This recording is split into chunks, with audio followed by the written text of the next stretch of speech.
Sonny Chillingworth, and hopefully all of you have listened to a lot of his music. He's one of my favorite slide key artists.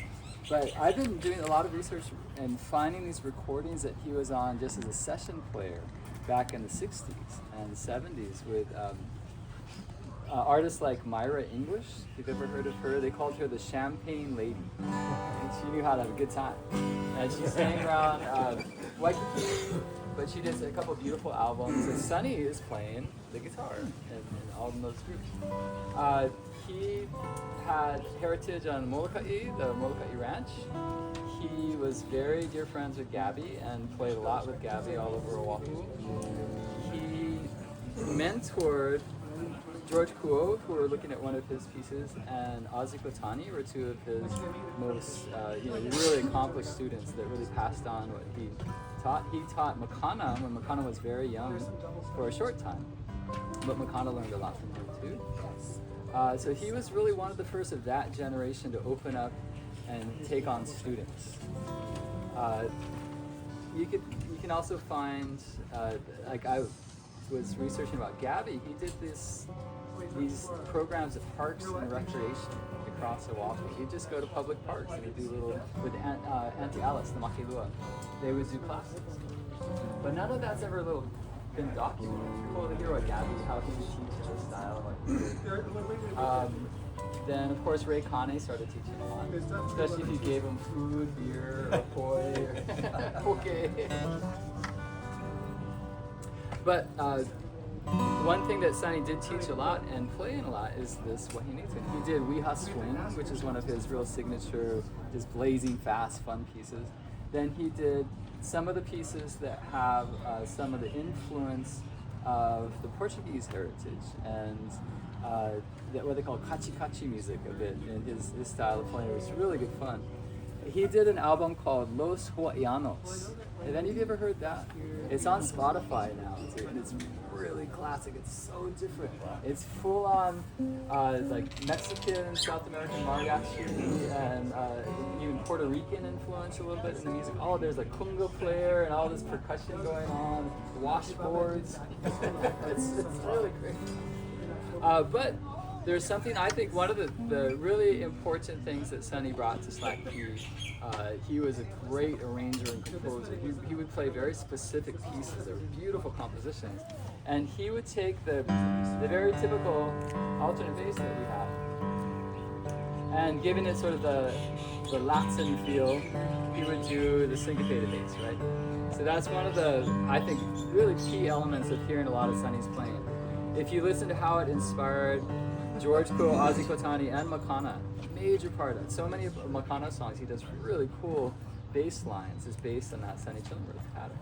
So any of you who arrange songs or write songs, you might experiment with that. So you can come up with take a song that you like, that has a nice even tempo to it, and see if you can put in a syncopated bass to make it work.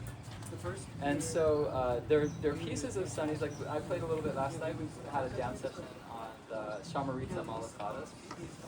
And just to give you an idea of the pattern, we can just kind of go back and forth between these two chords and warm up with the wahine tuning, which is what we're in. Is it's a taro patch, but there's the third string is tuned down a half step.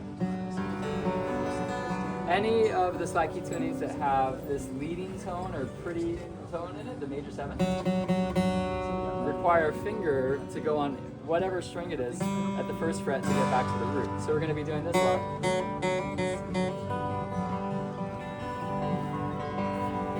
There are, for about any key you could think of, there are many different wahine tunings. So there's D wahine tuning. We're going to look at a B flat wahine tuning. That in the Friday advanced class, the afternoon class, I wrote out Led Kapana, the way he plays koke'e. I'm really excited to share that. So really thinking of like Sonny's tuning, or if you've ever played the Punahele special, where you switch the bass from the super low B flat, but it has some other really beautiful notes in it. It's a really unusual, interesting tuning. But all of the wahine tunings, that happens at some point. And I'm sure, how many of you played Punahele before? Ray Kane's Punahele. Let's just warm up with a little bit of this.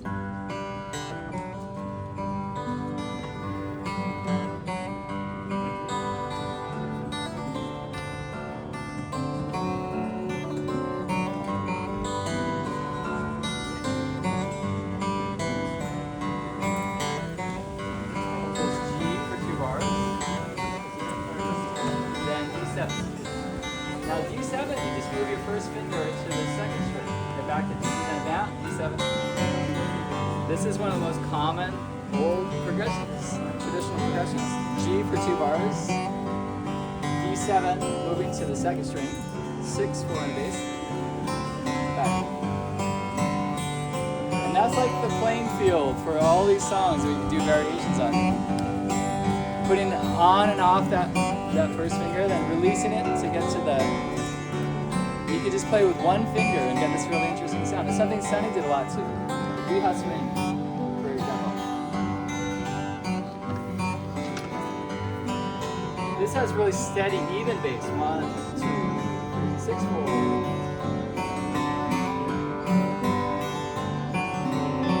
Okay, take a body. Yeah. G7.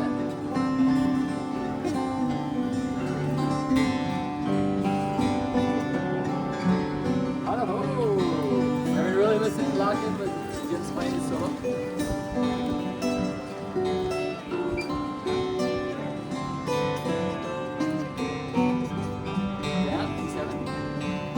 Take one, Dave.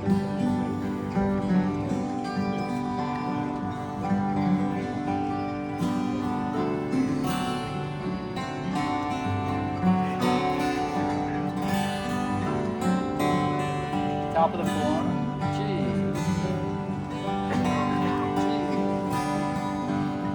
G7.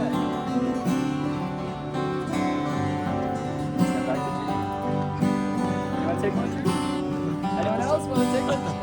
How's it? You can just get the feel of it. This is a form that Sonny used a lot.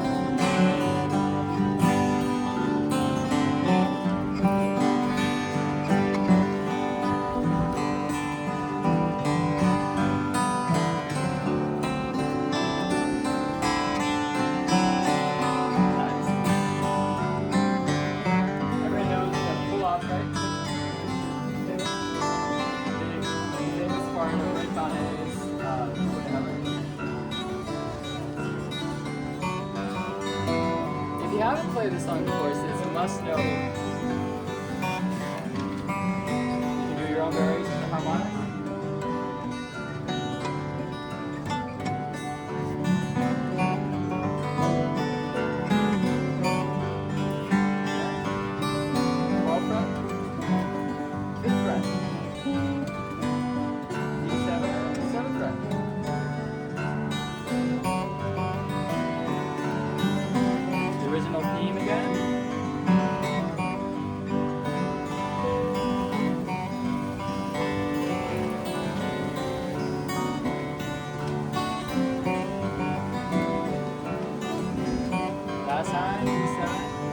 Now if you add your second finger to the 5th string second fret, it makes this really full sounding D7 chord. So 5th string and then 2nd string, and then back to your 2. 5 and 5, 3rd string and high string. That's how you can get completed. So although that was a Ray Connick song, basically what Sonny did, one of his signature pieces is that progression, but just weha tempo. And he would say it was a weha swing. So taking that and it's like, but same progression, same song.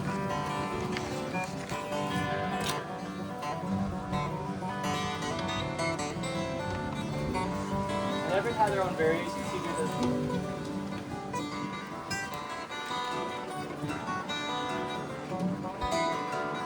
We're going up.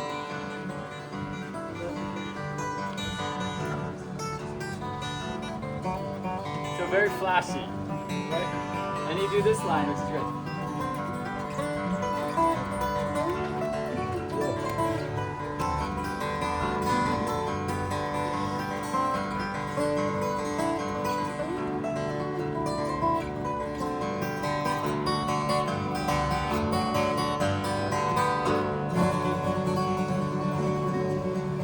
So it's basically the same progression, right? You can hear that going by, but it's a you can think of you're riding a horse. Punahele is just a nice canter.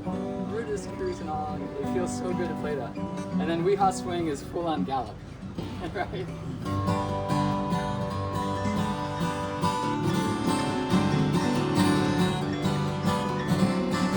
I don't know if you've ever tried to do accompaniment for that, but this little the down, a little short strum, then the 5-chord. It's almost like a country or bluegrass drum.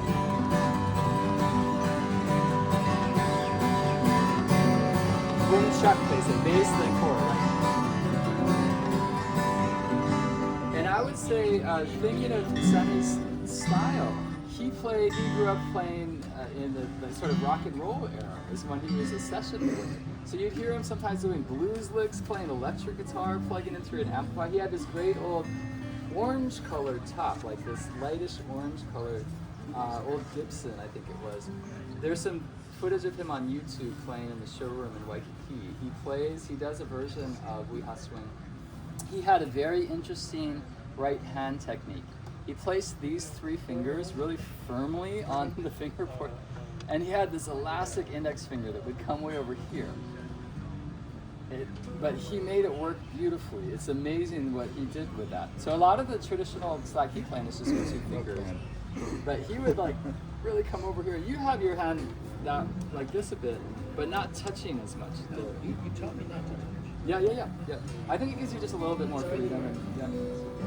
But check out some videos of him playing. What's really great, there are some wonderful videos you can see of Sonny, and also some of him talking story. There's a great documentary that was done. He's up at this park in the very top. It's called Wa'ahila Park, which is the top of St. Louis Heights above Manoa Valley. And there's a pine forest up there. And he just gives some of his background. I highly recommend checking out that video. And just hearing that he had this deep voice and this great way of expressing himself. He had such a, there's just such a presence with him.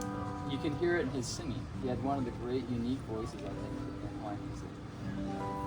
He worked with a lot, as an accompanist, with a lot of the great singers. Beyond Myra English, he also worked with Nina, Auntie Nina, Keali'i Wakamana, and they were really, really close. And the projects that they did together are absolutely beautiful. She sang background vocals on a lot of his albums from the 60s. So if you hear like his Maki Ailana from his Waimea Cowboy album, for example, you hear this beautiful soaring background vocals. That's really. Then when Gabby left the Sons of Hawaii, then he really started gigging and doing a lot. And partying, I think, is where it started. It was kind of what I grew up around a little bit. I could see my dad and his friends. Music was just a way of partying. And they get together on weekends, and there'd be a lot of drinking, a lot of cooking, a lot of laughter. And then there'd be some songs happening. And it was always a little wild with my dad and his buddies. And I think Sonny was the same. It was I've heard stories like both my mom and dad followed Gabby around, and we could hear him playing with Sonny. But Sonny he carried this very sophisticated air, but there would be many times when they would just be like just about passed out. Even when they're performing at gigs, like drinking on stage was fine. And one thing that George Kuo told me before he even, he wanted to study with Sonny. He played for Sonny. Sonny liked his playing. He wanted to take him on as a student. But he said he had to spend about 3 days just solid drinking, hanging out, and just over at Sonny's house, sleeping, getting up, they make some food, drink, talk. So he was like, when are we finally going to get to play some music? But that was part of the culture, the way that, a lot of the way that the ideas and knowledge was passed on. It's almost like you're being invited into the family in a way. But the great thing about Sonny, he was very prolific not only as a band leader, but also as a sideman. He did all the session work. So you can find a lot of his playing out there in different styles of music. He had a great sense of arranging in a group with vocal harmonies, layers of parts. And if you listen to those albums he did in the 60s, you really get a sense of it. And from what I've been told about when he did the Dancing Cat sessions, when he first showed up, he was really shocked that George Winston wanted him just to play on his own. It's like, shouldn't I bring in my band? And you want me just to sit here and play solo? Really? And that's why the first album of his on the Dancing Cat label is called Sonny Solo. It's just him playing his guitar. So Uncle George told me that that he was shocked when George Winston cut the vocal out of his recording because he just wanted to hear the slap key. Wow, yeah. Yeah. It's like unheard of. And Yeah. so if you think But it worked. He said point, it sold a lot of records. Yeah, yeah, right. Yeah, the first time, the first version of Hi'i Lave that was recorded in the late 40s is one of the very few existing solo slack key recordings before the Dancing Cat time. It was always within a band. There would always be, you know, a group of people playing. So if you listen to those old Ray Kane or Leonard Kwan albums, you can hear a bass player and a ukulele or rhythm guitar. And it's interesting because sometimes the Ray Kane would change song forms sometimes. He'd be playing Waioke Ani Ani, but he'd do a solo with a different set of chords. And you could hear the bass player kind of, oh, I better go to the C chord now. Oh. But they were on their toes. They had good ears, and they just followed right along. So, but now that we got the sense of this tuning, right? You have your one chord. Everyone just remember you got your third string. You move it down to G7, very simple. You put your second finger on a baritone. You're not going to have that, but you add that bass note in. Second fret of the fifth string. That gives you a nice cool G chord. I also like, actually, it looks like almost like a C chord. Putting in that ninth. It's really cool. There are a lot of phrases. Led does his version of Weha Swing, and at one point he does this phrase. Right here. That's over D7. So everyone try to do a hammer on the fourth string, then third string open, then the second string open, and do a hammer. And you let it ring together.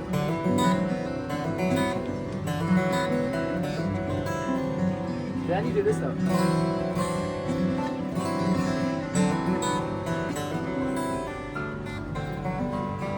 So it's basically, you do the Punahele run, and then just loop it. And then this.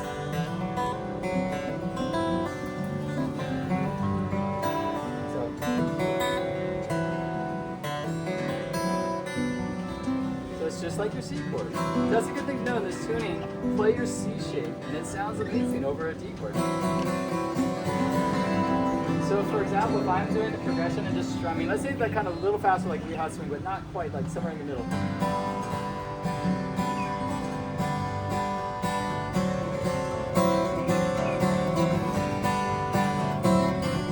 See how adding that little bit, you see that? That motion is the note E going to the D is something that we're going to focus on now. Now let's switch a little bit more into like the Portuguese influence, a little bit more of the Punahele sound. You hear this sort of sound.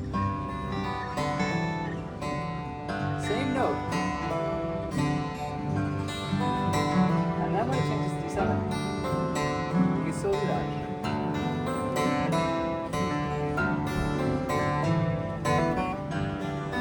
So it's almost in between.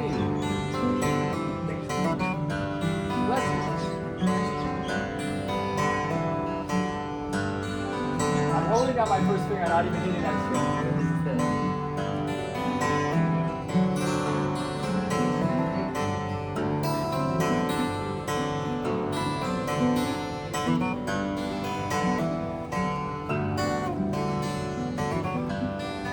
So this is G. Staying there.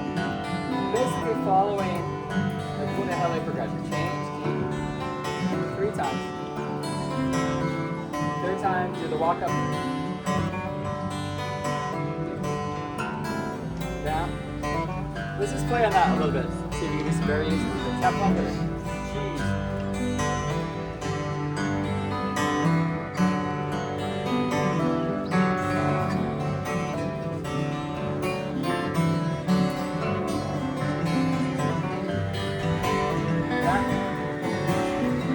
So it definitely gives it a little bit more of that Latin feel, right?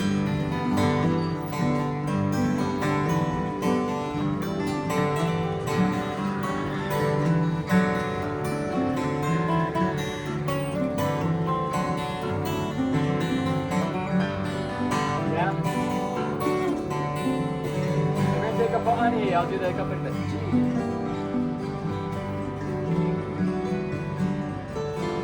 4 bars and 3 bars of the D7. 3 bars. Back to the G and the back. You want to do the accompaniment? Yeah.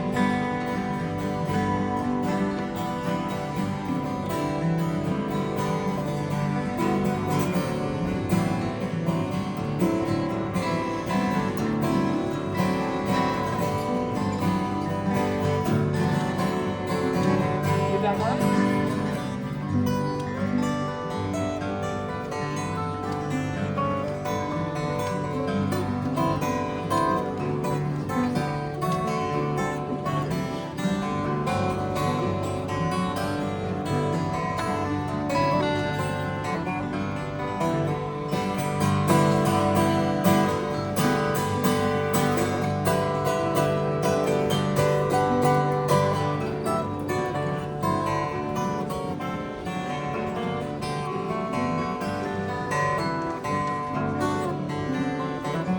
Isn't that fun? That's a great line.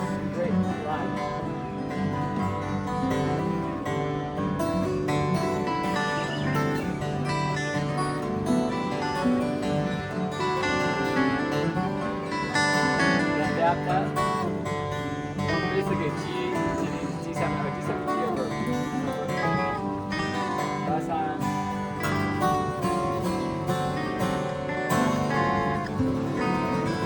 Now for this low shape that I showed you, add your third finger on the third fret of the third string. That's a little addition you can add to your D7 chord. You can add a little bit of motion on that string. So it's 0, 2, 0, 3, 1, 0. It's a really interesting chord. That resolves back here.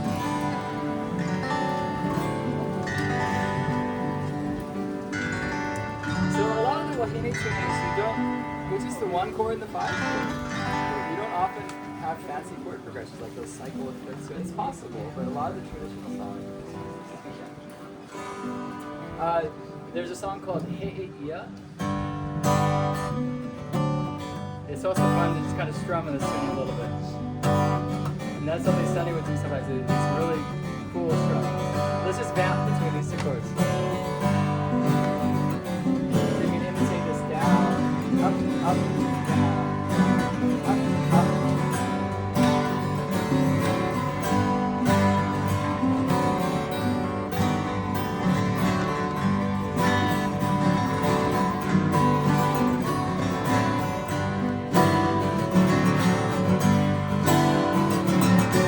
Give you a really huge sound, right?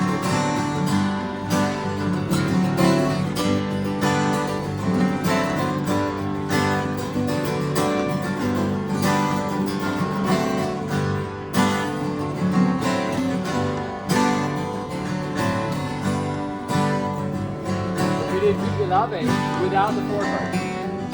5, 1, 5, 1. Yeah. Couple 4.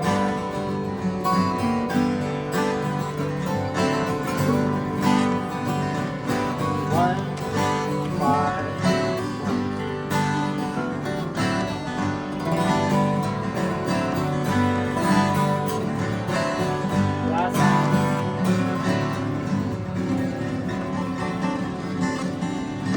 That higher G chord. 5 and 5. Yeah. Great. If you listen to the way that Sunny he sings a really beautiful version of Hiki Lave on that Sunny solo album, he doesn't go to the 4 chord. He just does the 5. So